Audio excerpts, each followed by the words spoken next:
Welcome to the official Heisman Trophy podcast. Hello, Heisman. Chuck Conrad with a kickoff. Roy has a strong leg, end over end. Sanders takes it 1 yard deep to the end zone. Up the middle, 5, 10, 15, 20, 25, 30, 35. He's at the 40. He's at 45, 50, 45, 40, 45, 30, 25, 20, 50, 10, 5. Touchdown, Cowboys. Just like last year, a same story. And the winner is... Here's your host, Chris Houston. Hello, everybody, and welcome to another episode of the official Heisman Trophy podcast. Welcome to BYU fans. Welcome to South Carolina fans. Welcome to college football fans everywhere. We've got another awesome show for you today featuring BYU quarterback Jake Retzlaff and also 1980 Heisman Trophy winner out of the University of South Carolina, George Rogers. And this was a fun show for me because I got to talk to two players from two schools who were very prominent in my early youth when I was watching college football for the first time, paying really close attention for the first time when I was 9. The year was 1980, and over at BYU, quarterback Jim McMahon was setting all kinds of passing records. Of course, we couldn't see him play on TV back then because no games were on TV back then, but I remember looking at the box scores in the paper the next day and just being amazed at the sheer numbers that he was putting up. And then, of course, Rogers, who was a college football legend, was able to hold off the great Hugh Green of Pittsburgh and Herschel Walker of Georgia for the Heisman that year. He was just a great running back with a tremendous combination of size and speed. So if you remember those days, I think you're going to get a kick out of what he has to say. But let's turn our attention back to the BYU Cougars, 8-0 and sitting in the top 10 with the only Jewish starting quarterback in college football. So let's talk to the self-styled BYU Jew. Jake Retzlaff, BYU Cougars, welcome to the official Heisman Trophy podcast. Thanks, man. Thanks for having me on. BYU is 8-0 after a 37-24 victory at UCF a couple Saturdays ago. Best start for the Cougars since 2020. What's the mood of the team like, and what is Coach Satake telling you guys as you prepare to take on Utah?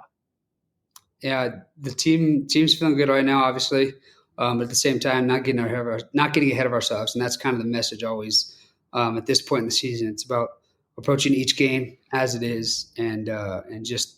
That's kind of it. And just keep doing what we're doing. Obviously what we're doing is leading to success. And so we just got to keep that stuff up and keep rolling. You might have had your best game of the season against UCF. Before that game, you said the offense was on the cusp of greatness. Does it feel like the game is slowing down for you a bit as the year goes along? Yeah, no doubt, man. I mean, this team is found their identity, especially offensively. We found what we love to do. We run the ball successfully and play action pass, a little bit drop back game stuff. And so we're owning that, and we're doing a great job of just being ourselves. And so going into each game, there's obviously slight tweaks to the game plan and little different formational stuff, but it is us. It is our offense. And so we're doing a great job, man. The guys are doing a great job week by week. Their approach is second to none, I believe, and that's what leads to the wins on the field. You had a great scramble for the first touchdown against UCF. Do you like running the ball and getting out there and mixing it up?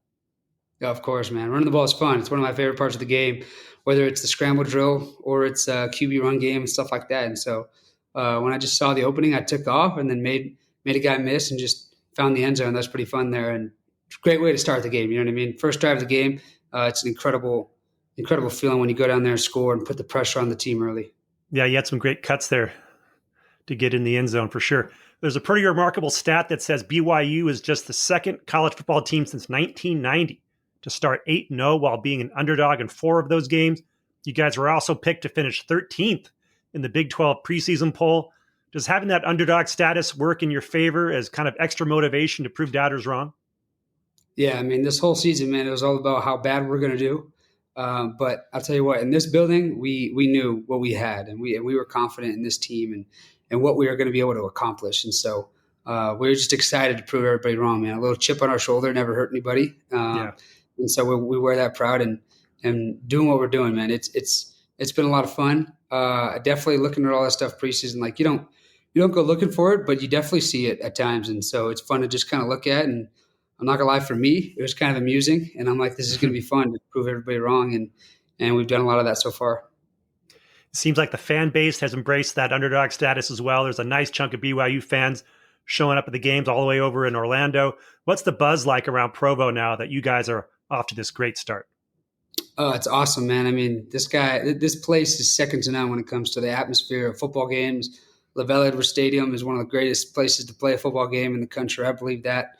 Our fans are second to none. The backdrop is the first, second to none also. And we travel well, man. It is incredible. Our fan base is global.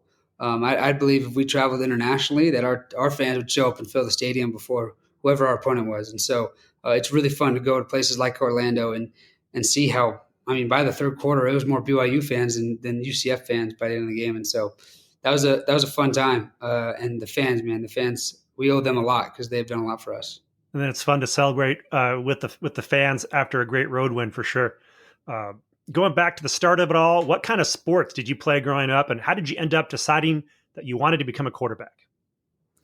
Yeah, what's funny is my first position in tackle football ever was like nose tackle or something. And, I think they just threw me there because I didn't know anywhere else to go, which is crazy because I was probably the skinniest guy on the field. But yeah, growing up, I played football, basketball, and baseball, lettered in all three in high school. And then the recruitment started to come for football the most. And so it was fun to just, see that journey happen. Of course, it didn't happen early, obviously, with junior college having to be the way to go. But I just felt football was the calling for me, and as it was my older brother. And so it just felt right. Did you always have a strong arm? Yeah, baseball, I owe a lot of that to baseball, man. Throwing in all different arm angles and throwing across the diamond. I was a shortstop, and so I was throwing all over the place and making plays in the 5-6 hole up the middle and stuff like that. And so that's where I learned the arm dexterity and stuff. And then I started to put it all together. And when I translated to quarterback, that's when I feel like my game started to take off and started to have that big arm that you're talking about. Yeah, in high school, you played for football powerhouse Corona Centennial. Like so many players, your senior year was lost due to the pandemic. You didn't really get a chance to show your stuff for the major programs. How did that lost year impact your development, both mentally and physically? I wouldn't say it impacted my development too much, other than the game reps. Obviously, the game reps are huge, and we lost a lot of those. But it was development all off season. The entire year was basically an off season because we were just waiting for that season to come, and then it didn't end up coming until the spring, and there was only 5 games, and so it wasn't really a season. So I think that it was definitely a mental battle. There's no doubt. I think a lot of people had mental battles during COVID, and it was like, when's our football season going to be? Because we were super excited going into my senior year. It was going to be a fun team. We thought we had all the pieces, and so we were excited for it. So yeah, like you said, it was a mental battle, and but getting through that, helped. And I wouldn't trade it for anything, man. I love the journey I went on from high school. Corona Centennial coach Matt Logan has taught me so much and has allowed me to be the player I am today. You started out at Golden West Junior College, had a really nice season before transferring over to Riverside City College. It's at Riverside where you really exploded onto the scene, throwing for almost 4,600 yards, 44 touchdowns, rated the number 1 JC quarterback in the country. At that point, what schools were vying for your services? BYU was always number 1. They were kind of the first team. They came onto my recruiting scene in that summer. I came up here on an unofficial visit and realized I really loved it. And so BYU was kind of my number 1 since they showed up. But, after that, I offered from New Mexico State, I was talking to a bunch of coaches like Liberty, Coastal Carolina, Louisiana Tech, Troy offered. I visited there. But yeah, BYU was always a spot. And of course, you, a Jewish kid from Southern California, bar mitzvahed, wearing a Star of David, you got an offer from BYU. What was the family reaction, and what really sealed the deal in your mind to become a Cougar? Family reaction was interesting. We had to have a conversation, like, what's it going to be like going to BYU, Brigham Young University? And we ended up talking about it and realized that coming to a religious university, it was going to be easy to stay focused and just stay focused on ball and getting a degree. BYU degree holds a lot of weight, especially in the BYU network. And so we knew that was going to be an advantage, as well as the Big 12 football play. And then that leads to what sealed it, man. It was going to the Big 12. It was Coach Aaron Roderick's proven development of quarterbacks. With Zach getting drafted number 2 overall, with Jaron Hall getting drafted as I was showing up, basically, he got drafted that spring. And so that's what kind of did it for me, man. It was easy to see that there was something special brewing here. And so that made it easy to make that decision. And how aware were you of the prior BYU quarterback tradition when you were being recruited? Guys like Ty Detmer, Steve Young, Jim McMahon. Were you able to meet or talk to those guys at some point? During my recruitment, I didn't talk to any of those guys, but it's been fun to get to know them as I've been here, and as I've been put in this role, and been able to just try to do what those guys did above me, did before me. Those are the guys that allowed me to do what I'm doing right now. And so it's been cool to meet those guys and talk to some of them and just bounce ideas and conversations off of them. They've been fun. But yeah, there's so many, like you said. I mean, from Detmer, McMahon, probably Bosco, Steve Young, like there's just, the list goes on and on about the history of quarterbacks at BYU. And like that was definitely an indication of like, this is going to be a good school for a quarterback. It's hard to find one much better. And so like that plus the recency of the quarterbacks made it easy. I saw a quote from you that was really thoughtful, that cultures and religions obviously have many differences, but that there are also a ton of similarities between people. And you found that at BYU. Can you elaborate a little bit on that? Yeah. What's a true fact is 99.9% of our DNA is the same with every human across the planet. For some reason, we love to focus on that 0.1%. But when it comes to faith, even more of it is so similar. All the lessons, all the ways we live, and through caring for other people, and through acts of service, and through family and stuff like that. Man, that is so powerful, and I think it's more powerful than any hatred in the world, honestly. And so, being able to be at a place like this where it's all centered around faith, and so therefore it's all centered around so much more positivity. It's about what we can do for the world versus what the world is doing for us. And so just that message has just made my life so much more valuable, and just allowed me to be able to be of service to other people. And so it's been super fun just being able to, connect with these guys. And even though our faiths are different, but so much of the faith is the same. And that's what I've come to realize being here at BYU. That's awesome. Hey, we can't do this interview without hitting on the amazing nickname BYU, which took off pretty quickly, right? And something your family and teammates both embraced. Who gets the copyright credit for that nickname? The original guy who came up with it is actually my brother, Reggie, my older brother, and he commented it on one of my posts, and then I went back and put it in that post. And so it's a cool name. Started with him, and then I just kind of took off with it since then. It almost never happened because my roommate while I was here called me and was like, "Hey, can you say that? Like, is that okay?" And I was like, "I'm pretty sure it's cool if I'm saying it." And then like we asked like 4 or 5 or 6 other people, and like, as long as you're saying it, it should be fine. And so we rolled with it and let it go out there. And then now it's as big as it is, which is pretty cool. It just rolls off the tongue. You don't see a lot of Jewish Stars of David around the necks of football players. How long have you worn that in football games? And was that a decision you made at BYU? Oh yeah, I've been wearing it at football games like my whole life. I think in high school is when it happened the most. I think that's when I started wearing it a bunch. That's when I got it, and I just felt like that it was right. You know what I mean? And sometimes it pops out and makes for some pretty cool pictures, but for the most part, I like to keep it safe and to make sure nobody's grabbing it underneath the pads. But yeah, it's definitely just me trying to be me, authentically, unapologetically, and I think that can be positive for the guys around me and for people watching too. Yeah. Tell us about the fan mail you've received. Like the Jewish Star, you've kind of become a Jewish symbol to fans around the world. Is that right?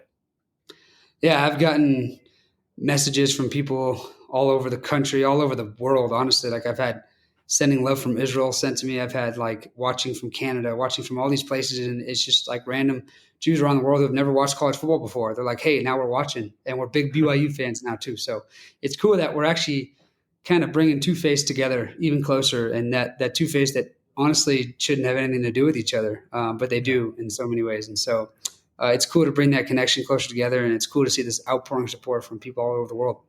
Yeah, it's really amazing to see the connection between Jews and Mormons in that way. We saw a clip on ESPN of you being lifted in the chair during the aura of your bar mitzvah celebration wearing an Aaron Rodgers jersey. Is he still a favorite quarterback of yours?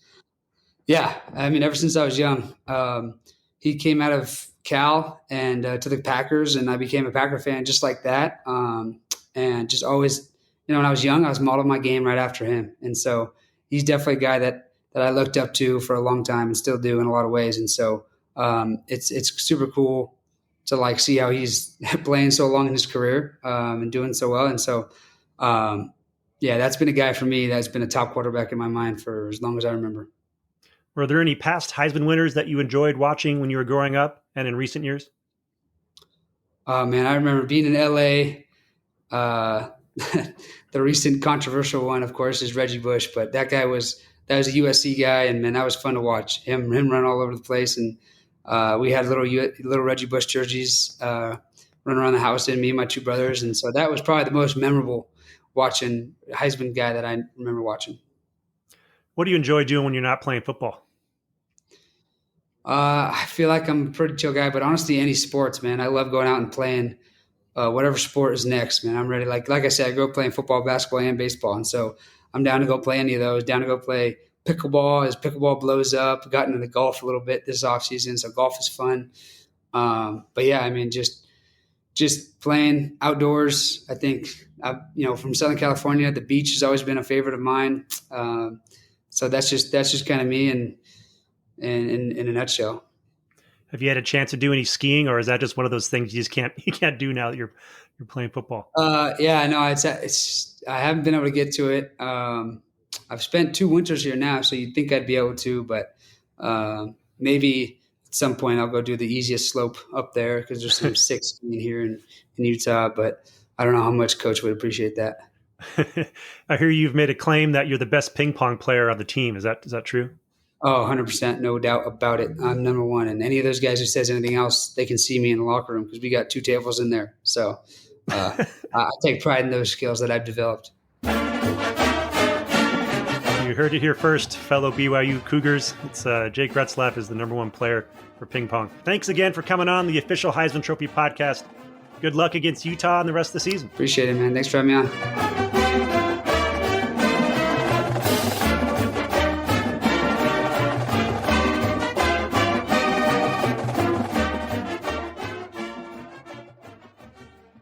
This is Ty Detmer, 1990 Heisman Trophy winner from Brigham Young University, and you're listening to the official Heisman Trophy podcast. The Heisman is handed out every December, but the history of the trophy lives year-round at Heisman.com. Home to the most iconic trophy in sports, Heisman.com tells the stories of all 88 of our winners and features news, bios, and statistics on all your favorite Heisman heroes. Heisman.com also highlights our Heisman humanitarians, the many charities supported by the Heisman Trust, and so much more. Make Heisman.com your first stop for all things Heisman.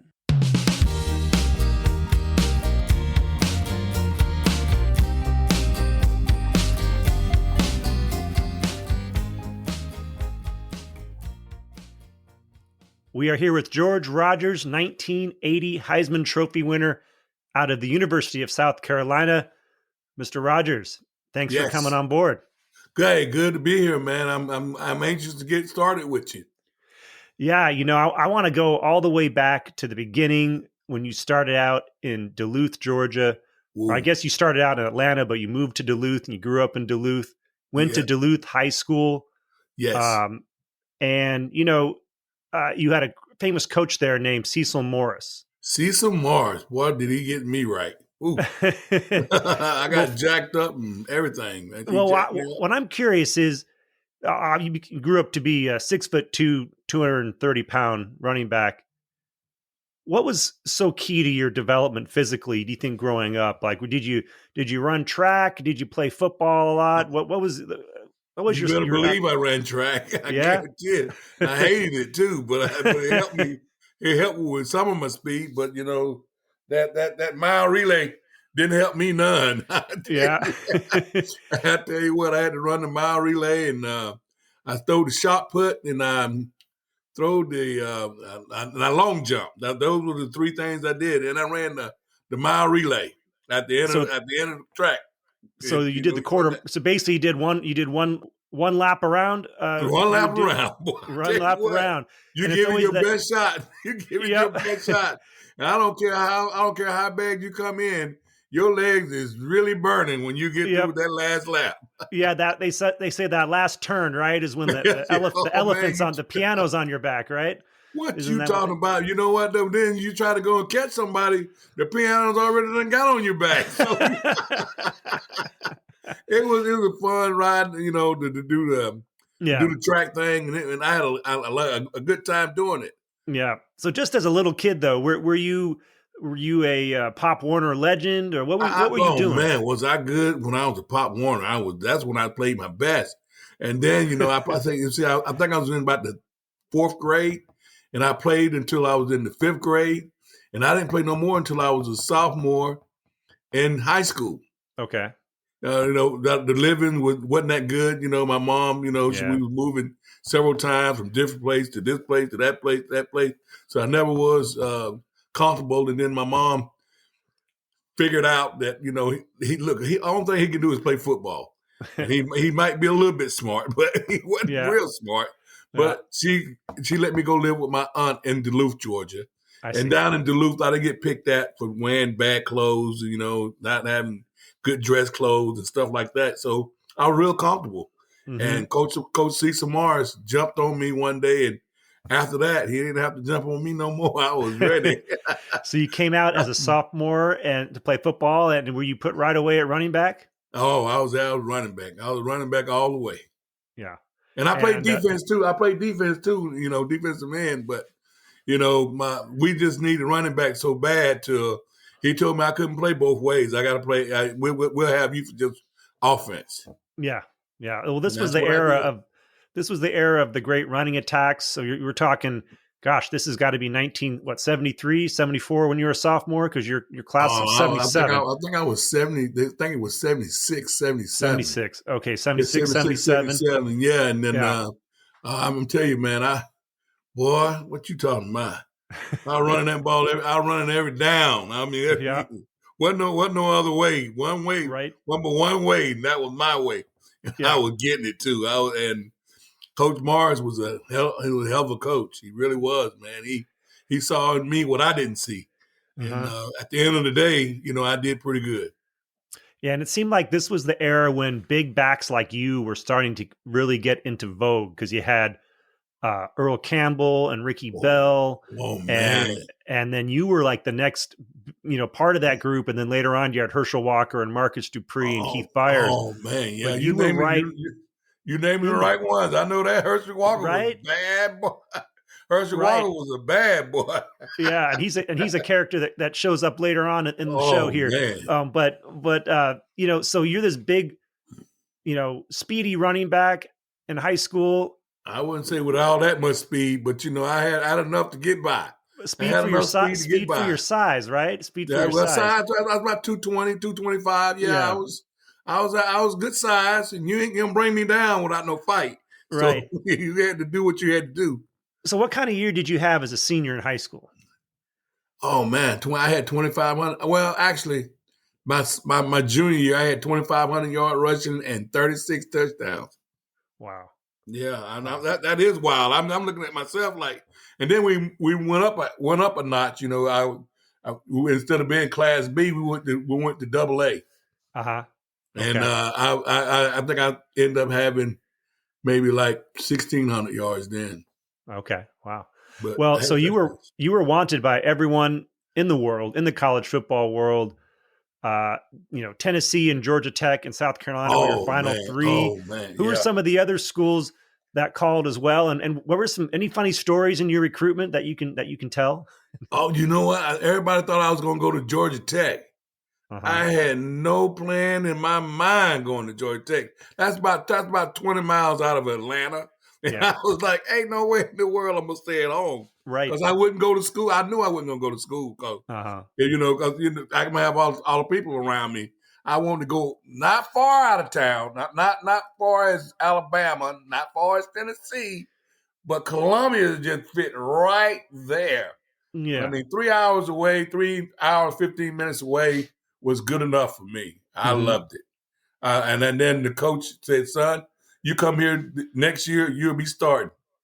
I was looking at him, and I was waiting for him to move his eyes. I'm going to be a freshman. I'm a freshman. He didn't move his eyes. He didn't budge. So I told my mama, I'm going to South Carolina. That was Jim Carlin, right? Yeah. Carlin, yeah. Jim Carlin, yep. Yeah. And was it a big deal? Do you remember, when you finally signed your letter of intent? Was there a big hullabaloo coming into the state? Which my mama didn't sign because she said he might change his mind. I was telling her right then and there, I wasn't changing my mind. I was going to South Carolina. They had 2 running backs leaving. They had Calvin Long and Clarence Williams. Yeah. And they were the 2 starting running backs at Carolina, and they had just got over 1,000 yards apiece. Yeah. And I was going to get the ball to get a chance to be a freshman starting. I'm going to start mine off right now. And I think I got maybe my first year I got maybe 400 or 500 yards. And then my second year I got over 1,000. 623 actually as a true freshman, 1977. 9 carries for 40 yards in your first game against Appalachian State. Remember that first game? You know what? I can say I remember because I didn't play the whole game. That's the only reason why I remember. I didn't play the whole game. But you started, right? I started. Yeah, I started. They didn't say you would finish. They just said you'd start. Well, we were kind of, score was probably up there a little bit, but it wasn't causing me. I wasn't out there. I wasn't doing it. It was the other guys doing it. Yeah. Now there was another running back in your class, Johnny Wright. Johnny Wright, George Left and Johnny Wright. That's right. That's what they call it. George Wright and George Left and Johnny Wright. Although you were pretty good going right yourself. I said, Johnny, I want you to know now, I can go left and right. So don't get fed up now. Yeah. And so early on, you played a lot of fullback, right? As well? I played fullback. I didn't play fullback in the I position. We played, it was like they had the veer. You know, like that. You had one back on one side and this running back on this side. Yeah. Johnny played left and I played right. Johnny played right and I played left. Like that. But then when we go into an I, Johnny is the fullback instead of the tailback. Yeah. Okay. I'm the tailback. And then, like you said, as a sophomore, 1,006 yards, you had a really big game against Wake Forest. Your best game of your career, as it turns out, 237 rushing yards. I don't know where you got that from. I don't know. That's what it says on South Carolina's website. 237 rushing yards. Don't believe everything you hear. Was it great? So well, you also had your first 100-yard game versus Duke that year, 150 yards. Oh, wow! Yeah, so. and then the other interesting highlight of that game, because you weren't known as a pass catcher because the offense didn't throw the ball much, but there was a game against Ole Miss as a sophomore where you had 4 catches for 103 yards that included a 72-yard touchdown pass from Ron Bass. Do you remember that game? You know what? I vaguely remember it because I was going home after the game because, it was a game where, we're going to have a bye week and then you can go home and have fun or whatever you're going to do when you go home. And I could not wait to get home. Boy, I said, I got to win this game. Because if you don't win, you don't go home. You caught that 72-yard pass and you just kept going out the stadium like Forrest Gump, right? A little bit like that. Although I had people chasing me. And you know what? By the time I got to the end zone, I went zigzag and cross and that way. When I got to the end zone, my legs were so tired. I was like rubber leg. You know how you get the rubber leg at the very end? Like running a quarter mile, right? Yeah, man. I was stiff. I was really stiff, and I had to almost dive, and because the guy was catching me to get in the end zone to get the touchdown. Yeah. As a young running back, what backs were you looking up to during that era in your high school and early college? Tony Dorsett. Tony Dorsett was Franco Harris. Who else? Man, Tony Dorsett was probably the one I was like, oh yeah, I'm gonna be like him. And then what's the guy who played for Houston? Earl Campbell. Earl Campbell, yes. Yeah. Earl Campbell was the one I'm gonna bowl over him. Earl Campbell was my other one. I always went behind the good running backs. If they were pretty good, I usually try to be right behind them. Right. So, you go into your junior year, you've just had a couple pretty successful seasons, and Johnny Wright hurts his knee. Yeah, actually, it was our junior year. Yeah, it was our junior year. Yeah. Well, I'm going into my sophomore. It was my sophomore year going into my junior year. Yeah, I see. And Johnny hurt his knee, and then we changed positions and went to the I, and I was the tailback. Do you think you were more suited for the I versus your old Well, you scheme? know what? I'm going to say I was, because when I was running all my touchdowns when I was a little kid, we were pitching that ball to me every time. I can almost get the ball without looking on a pitch. You know what I mean? Because I've been doing it ever since I was little. Yeah.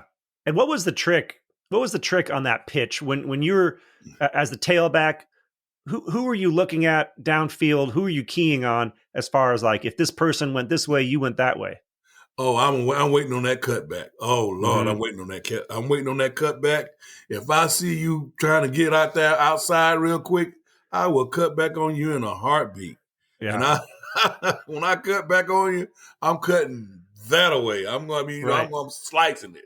And then and once you get outside me, ain't no catching. You ain't going to catch me. Like I ain't got to go by maybe 40 or 50 yards. Yeah. I'm trying to take it all the way. It's kind of a race to the edge, right? So you maybe look at the linebacker. The linebacker's trying to beat you to the edge. If he can't get there before you cut back in. Or if you can't get there, you just keep going. Yeah. I mean, like a jet. I mean, boom, just cut him right in the slice, man. It said, here come the comeback. Here come the cut. He cutting back. He cutting back. Yeah. And ain't nobody there. It's too late. Yep. And then as a junior, you took advantage of more carries, more, having more time. Carries. You had 1,548 yards as a junior. Yeah. My junior year, 7th in the Heisman voting. Yeah. That you had a great game against NC State. That was your best game, 217 yards. What do you remember most about your junior year? And as it came to an end and you were, you saw that you got some recognition, All-American honors and all that. What were you thinking about as far as your goals that you had set for yourself and how you were going to carry that over, into your senior season? Well, I really didn't know because I was kind of nervous about, I'm going to be playing against people just as good as I am. I mean, they say seniors and they're getting drafted too. And I was being kind of shy and scared that, hey, I'm gonna have to turn up a notch, and I was working out and getting in shape and trying to be able to be able to run when I do get there. Well, going into your senior season at South Carolina, the Heisman year, what was your workout routine over the summer? What did you do to prepare for that season?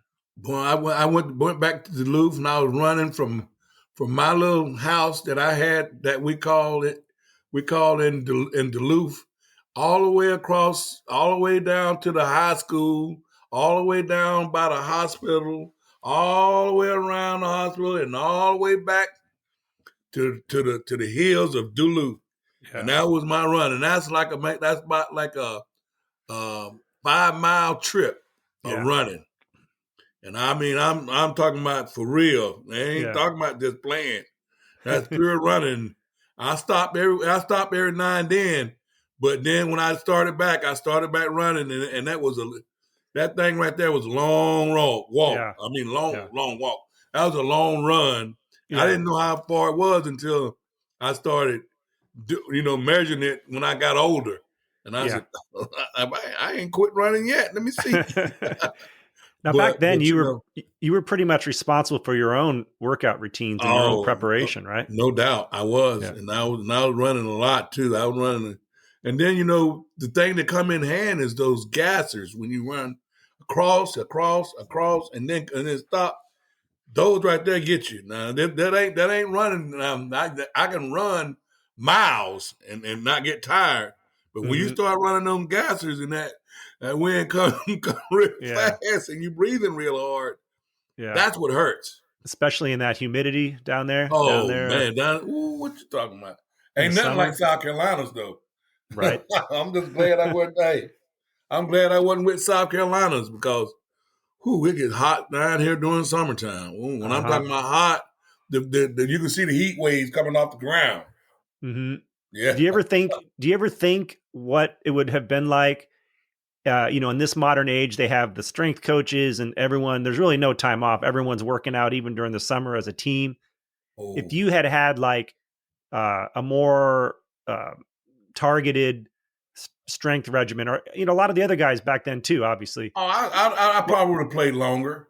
I probably would have played longer. I played 7 years And that's a long time because I was running every time, running all the time. Yeah, take a lot of hits. Of course, when my last year at the Redskins, I didn't get to play as much as I wanted to, but I had my tires was worn out, and they told me that hey, your tires ain't running no more like they used to, so you need to think about retiring, and that's what I did. Well, let's talk about your 1980 Heisman winning season. You guys started out ranked. South Carolina had never really been ranked before. They had never been ranked in the top 10 at some point during the season, and that was something that you guys accomplished in those 2 years. You guys both won 8 games both times. Sure. Which again, South Carolina had never won 8 games in a season, except maybe I think the very first season they played football, they won 8 games, which was like 1903. but they had not won 8 games. Talking about us now. Don't be talking about it. Well, no, I'm just saying you helped South Carolina into the modern age, and people don't remember that South Carolina was an independent back then. Yes, and you guys played a really interesting schedule, the kind of schedule that people now would be shocked over, really. Yeah. And the big game early on. Well, there's a couple big games early on against ranked teams. And the first one, after starting out 2-0, you went over into the LA Coliseum to take on USC. What was that experience like playing in the Coliseum against an amazing defense that had Ronnie Lott, Dennis Smith, Joey Browner, Chip Banks? Dennis Smith. Yeah. Dennis Smith. I mean, you can, they had about 10 of them, I can tell you right now. And I all played defense too. So, but they were tough. They were tough to play. But we went down there and had a pretty good game. And I had a little run that toward at the end of the game, and that kind of cemented the Heisman. I guess it did anyway. But they beat us. I think they beat us 21-23 or something like that. 23-13. Yeah. Huh? 23-13, I think. Yeah, I know it was something. I didn't know exactly what it was, but we put up a good fight. It was at their place, and we played as best as we could. And I just wish we would have had more of a passing game. We didn't pass the ball very much, but we definitely run it. And you knew we were gonna run it, so you ain't have to worry about nothing else. Everyone knew you were running. They had 8-man fronts. You still got 142 yards against that defense, which is I think, from an individual standpoint, it really showed people that, hey, he could do it. It doesn't matter who he's running against, whether it's, Pacific the first week. Well, you got to have you blocking, though. Don't forget about my blocking. I got a lot of blocking. Them guys hitting head to head. They got to know what the play is. Sure. I got to know what the play is, too. And I can't, you don't do it by yourself. And that's what we call football. We're playing it together. And then the next week, you guys went up to the Big House at Michigan and shocked them 17-14. Tell me about the feeling going into that game, what you guys were preparing for, what you guys were telling yourselves, and then what the experience is like actually pulling it off. Coach Carlin told us, he says, I tell you what, y'all playing so good now. If y'all go out there and whoop their ass, I'll go over there and whoop Bo Schemberger ass. It was on then. It was on. I mean, it was on. I mean, everybody just lit up fire. And then, of course, after the game, we told Coach Carlin, when you going to go over there? When you going to go over there and show him up now? But, that was to get us fired up, and it did. Yeah. And we ended up winning that game. And man, those days, man, I stick them in my mind, and it's just enjoyable to go back and think about it. God, and once again, very consistent, 142 yards against Michigan. In fact, against the 3 ranked foes that you guys played that year, Georgia, who of course was number 1, USC, and Michigan. You averaged 150 yards in those 3 games. Wow! So you pulled my offensive linemen. You pulled your weight, though. They knew we were going to run. Everybody knew we were going to run. We didn't have very good passing game. We had passing game. I ain't gonna say we didn't, but we definitely had running game, and you can believe that. I knew I was going to get the ball. I ain't have to worry about that. And but sometimes I was like, he calling my name again. God, slow down a little bit, because after a while you get tired, And Sure. that's when you fumble, when you get tired and Yeah. don't hold on to the ball and stuff. But I knew I wasn't gonna let it go though. I didn't have many fumbles, but I had a lot of guys made me look good. That's why I like to say that. Well, you were a big dude, and you were a big target, and you took a lot of hits. I did do that. So it was a testament not only to your vision and your toughness, but also just your endurance and your resilience to come back after every hit and just well. I tell you what, that's the due of God and my mama praying for me and everybody else that's praying for me too, because you don't endure those things by yourself. Yeah, and also I guess when you're young, you don't feel them as much, and you don't feel them until you're older. I guess. I got a bad shoulder. I got to look at that. See how high that's as high as I can put this shoulder right here. Yeah. Wow. That's from playing football. Wow. Well, that's what I got. It's like you get a Purple Heart for that, So. Yeah, I'm sure it would. If I was been in the Navy somewhere, I probably would have got it. All right, so I want to talk to you about the big game of the year, the Georgia game. That's a classic game. 2 Heisman Trophy winners. Herschel Walker, of course, would eventually become one. You won it that year. He was a true freshman. The hype for that game was unbelievable. And I just remember it being tough fought. Again, you had another, very good game. And Herschel Walker went crazy. Tell me what that whole experience was like, and just what it felt like after it. It was a tough loss. Tough loss, man. Yeah.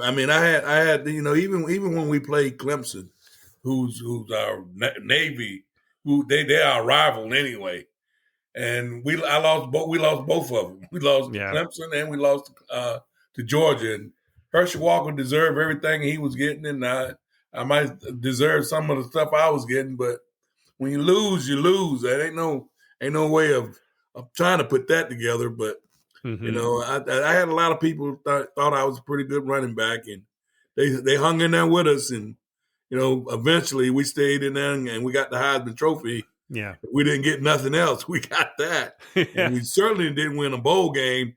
The ones that we played in, we didn't win them. I was kind of heartened by the way that we didn't win some games. Yeah, that I thought we should have won, but God look after his people, and I think I'm one of them. Well, certainly it was an interesting time because Georgia obviously won the national championship that year. You talked about the loss to Clemson at the end. Well, Clemson won the national title the next year, so they were just sort of getting going. Kind of. I tell you what though. I tell you what they would do. They was hitting. Mm-hmm. They was on that football field. You go out there and play them. You better be right. Yeah, because they ain't joking. They put up a good fight. Yeah, and then of course you played Pittsburgh in the bowl game, like you mentioned, and that had Hugh Green, who was the Heisman runner-up. I'm looking at them like why are they playing us? Why is Pittsburgh playing us? They lost damn game. We done lost. I think we lost 3. Yeah, and we playing Pittsburgh. What kind of deal is that? Dan Marino and Archie Manning. I mean, no, not Archie Manning. I didn't mean to say Archie Manning. Yeah, Dan Marino and Hugh Green, Ricky Jackson. We just named 3 of them right there. Yeah, I feel Ricky Jackson, Hugh Green, Bill Fralick. I might have been in there. I guess some great linemen. Yeah, he might have been in there. Yeah, Fralick. Yeah, Fralick was in that game. Yeah. They had an all-pro team by themselves. Yeah, ridiculous. Without sending them, talent was crazy. Without sending them to the pros.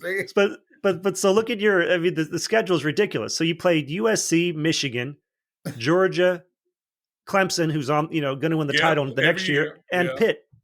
So you played same year. You played five.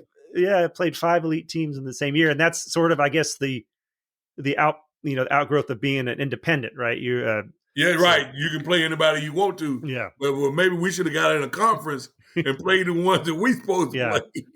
Yeah. Your final home game was a 39-38 victory over Wake Forest. You had a career high 38 carries. They just kept feeding you the ball. 177 yards in your final home game. They retired your jersey at halftime. What was that whole experience like in your last final game playing I for the was Gamecocks? I was so sad. I was so sad. I mean, I was sad in the way that I won't be playing at William Bryce no more. Mhm. But I was proud that I was going to be able to go and, when I get in the NFL, I was going to buy my mom a house. That's the first thing I wanted to do. Yeah. Was to buy my mom a house, and I got that done. But, still, there's some other things I did I was proud of. But being able to win the Heisman Trophy, it's a team award. It's not an individual award. Mhm. It's a team award. And those guys that know we won it, and they know I was on their side just as much as they were on my side. Yeah. Well, tell me when you finally found out you won it, what was the process? What was your reaction? Who did you tell first? I didn't believe it. I thought they was somebody was trying to, we crank everybody, and I didn't think I won it for real. And then they had to sit me down and say, "I'm serious, man. I'm not teasing." But who told you? Who told you first? One of my teammates came and told me. One of my teammates came. I forgot who it was, but once it got around, everybody knew it, and then everybody but me, because I thought they were trying to prank me. Because that's the way we did each other. We did a lot of pranks on each other, but yeah. But once I did, Coach Carlin came and told me that I had to go to a certain place.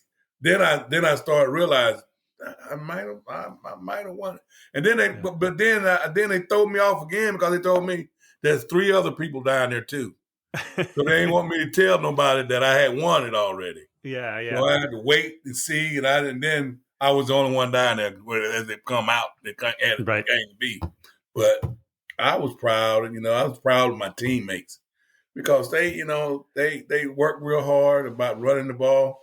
You might get us, you might beat us, but you ain't gonna beat us because we didn't run the ball. Sure.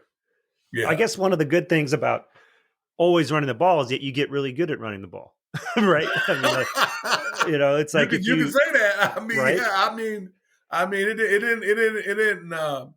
didn't make me feel bad running it. That's for sure. Sure. But when I didn't hardly get stopped too many times behind the line of scrimmage. Although I know I did sometimes, but yeah.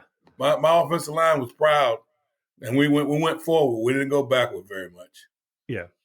But okay, so you went up to New York to get your Heisman Trophy. What was that whole experience like going up to the Downtown Athletic Club? Who did you want to meet? Who did you end up meeting? Man, I was up there. I was there like a country boy. I didn't know what side to go upon.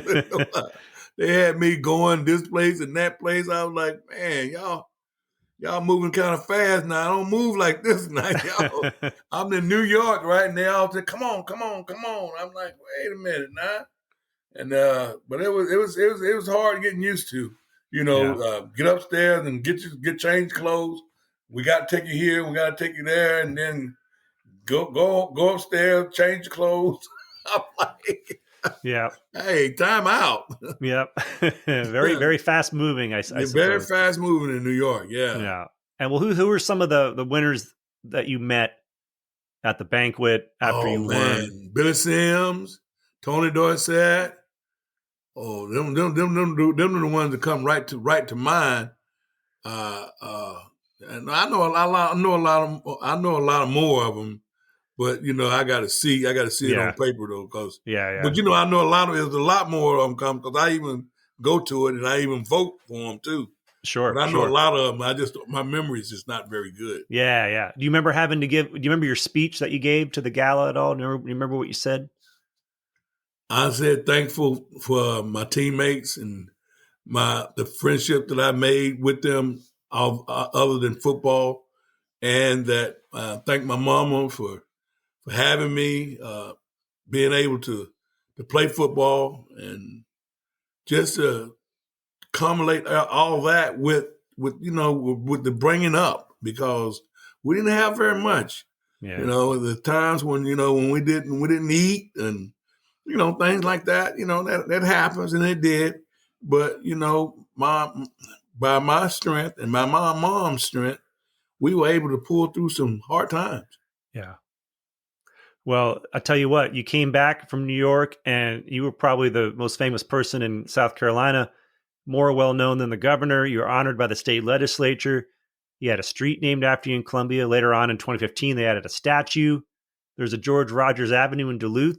I mean, do you even have to pay for food or drinks anymore when you go down in Columbia? I mean, you just waltz in and people take care of you. You go, I go to any bar, they pay, hey, how much, hey, they got my tab right on the list. I guarantee. Are you like, hey, I'm thirsty. I'm going to go into this bar. And you're like, where's my beer? No, I don't play that game right there. Okay. You know, if I'm going to have me a beer, I'm probably going to have it at home. Fair enough. Fair enough. So you got drafted by the New Orleans Saints, first pick in the draft, led the NFL in rushing as a rookie. Going from, you stayed in the South, different, bigger city, not a huge city, but New Orleans. What was it like being a rookie in New Orleans? The Big Easy. Oh man, I saw the prettiest girls I ever seen in my lifetime. I'm gonna tell you right now, I didn't know what to do. Most of the time, I didn't know what to do. Golly. But I learned that, getting in trouble a lot, that turned the window upside down. Sure. When you do something that you ain't got no business doing. And my mom and my aunt and everybody was telling me this and that. And I was listening to them, but I still somehow managed to do what I wanted to do. And, sure. and those things came up and, and I got hurt by doing it, but, I learned my lesson. Yeah. And I'm still living. So I didn't keep doing it. I stopped. Awesome. So, I'm still alive and I still thank God for giving me all the things that he gave me, because that's what I'm here for. I'm here not only for my wife, but I'm here because God let me be here. Absolutely. And, you had a 7-year career. Yeah. Ended with you got a Super Bowl ring with the Redskins. I did. Awesome accomplishment. You got a Heisman and a Super Bowl ring. That's my Super Bowl ring right there. Awesome. I got two of them. I lost my wedding ring right there, and I found it, so I got both of them. Oh, nice. Hey, where do you keep your Heisman? Well, my wife, she keeps it. We keeps it in the guest room over there. I don't really, and most of the time it's in the case. So, it don't matter, because when I get it, I just take the whole case and then I have it out on the case, and then people come by, they can see it, take a picture with it and whatever they want to do at the game and stuff, Sure. Then after that, I load it back up and put it in the car and do the same thing over to all the football games. So if you guys are entertaining at home or having a party, you don't take it out and just dust it off or sign it up? No. So where did you meet your wife? I met her. Where did I meet her at? Brenda. I forgot where I met her. You're in trouble. You're in trouble now. I think I met her at a football game or something. Yeah. I think I might have met her at a football game. Whatever it was, I fell in love right at sight. I know that. There you go. I didn't let her go. Doesn't matter where you met her. You remember met her and you loved her right away. That's all that matters. That's right. We got a 21-year-old who goes to the University of South Carolina. Smart as all outdoors.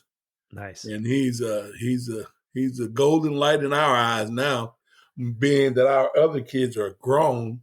Uh-huh. They are in their 30s or better, and but Brenda is my shining light. She's the one to help me out all the time. And if it weren't for her, it wouldn't be no George Rogers, because I'd be gone already. Well, she did a great job setting this interview up, tell you that.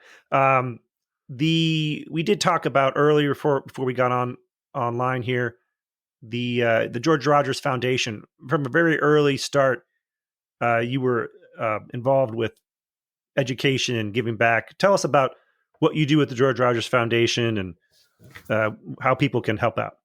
I give out first generation scholarships. If you making them A's and B's, you might can get a scholarship. No C's. Okay. It's those people that's going to go to college and going to make those grades, because that's how you get past everybody else. You got to make those grades. You got to make those studies. You got to know what you're doing. Yeah. And the ones that don't know what they're doing will show that, because they ain't made no A's and B's. Right. Now, is this for all students eligible, or is it for South Carolina students? South Carolina and Duluth, Georgia, because it's always about the kids, because I always wanted some people to have a chance to go to college and have the grades, not the athletic ability, because I had the athletic ability, but I didn't know if I had so much of the education to get in there. But I was able to get in South Carolina. I'm gonna tell you right now, it was a really, really small. You had to have a 2.0 to get in college. Yeah. I had a 2.016. You tell me how close that is. Well, you have plenty of room, plenty of wiggle room there. 0.06 to just wiggle too. I was wiggling too. Hey, you know what? Man, just get the ball. Me and my what you call them? What you call them? The one that they call you, they help you. What they call them in high school? Like tutors. Tutors, yeah, tutor. My tutor. She said, it's going to be close. Hey, you only need to break the plane of the goal line. You don't need to get the whole body in. Just break the plane. That's what you did. You broke the plane. You got a good point. Yeah. You got a good point. The George Rogers Foundation, you guys have a spring barbecue auction and golf tournament as well. I saw some pictures of that online. Looks like you guys have a great time. What's that whole event like? Oh, man. It's time to make money. It's time to get people of color in college, your people, in college, to so they can get a degree and have something to live for. Because we got a lot of us that's out there that's trying to do the wrong thing. Let's try to put the ones that's trying to do the right thing in school. Sure. Because it's definitely I've been there, so I already know they out there. The people that doing the wrong thing, they are out there. Because I was out there. I know. And by the time I got into 10th grade, I got enough ass whooping. I went the right way, and a lot of people that need to get they need their butt busted so they can get to be the right way. But you can't tell everybody when they get to be 17, 18, they think they're grown up already, and they ain't. They're not. But if there ain't nobody looking out for them, they will not look out for themselves. Absolutely. You're the part of your brain that determines decision-making processes doesn't fully form until you're 25. So that's there you go. Yeah. All right. That's good enough for me. That's right. That's when you get all the way out of college. Right. Yep. That's why the doctors are so mature coming out. They've been in school for 7 years. Anyway, so the George Rogers Foundation of the Carolinas, that is the foundation. For those of you who want to donate, you can go to George Rogers of the Carolinas. George Rogers Foundation of the Carolinas.org, and contribute there. Find out their schedule. George, every year you're usually up at the Heisman, and one of the cool parts of the weekend, it's usually your birthday is December 8th. And it's almost always right around your birthday, and so there's always a George Rogers birthday, happy birthday with the cake in the hospitality room. I'm looking forward to singing happy birthday to you again this year, and just really appreciate you taking the time to share your experiences at South Carolina and beyond. All right, man. Thank you, man. You're such a great guy to talk to. I mean, you got that look on your face, and you can recognize you. I just appreciate you being able to talk to me, because I don't talk to a lot of people like I talk to you, because you just got that face that, hey, he's there for you. Hey, right back at you, buddy. All right, man. You take care, okay? George Rogers, 1980 Heisman Trophy winner from South Carolina. Thanks for coming on the official Heisman Trophy podcast. We'll see you in New York. All right, man. I'll see you. The official Heisman Trophy podcast streams every Wednesday during the college football season and is hosted, co-produced, edited, and engineered by Chris Houston. Paul Goldberg is the executive producer and editor. Special shout out to Isaac Lowenkron, and big thanks to the Heisman Trophy Trust and its executive director Rob Whalen and associate director Tim Henning. The official Heisman Trophy podcast can be found on Spotify, Apple Music, and anywhere you listen to your favorite podcasts. You can also find clips of our show on Facebook, Instagram, Twitter, and YouTube. Just go to @Heisman Trophy.